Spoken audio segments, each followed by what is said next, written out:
আমার প্রিয় বন্ধুরা, প্রভুর বাক্যের প্রশংসা করো। আমি মা মার্সিলিনা হরু।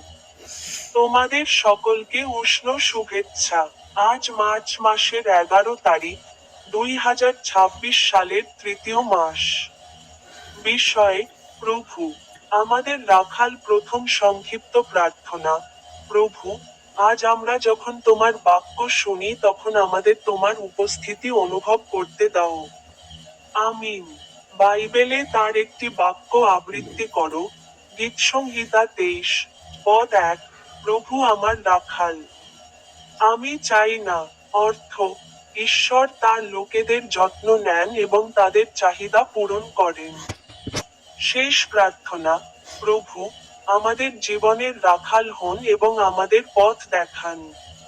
তোমাদের সকলকে উষ্ণ শুভেচ্ছা। আমার ইউটিউব চ্যানেলের বোতামে ক্লিক করতে ভুলবেন না।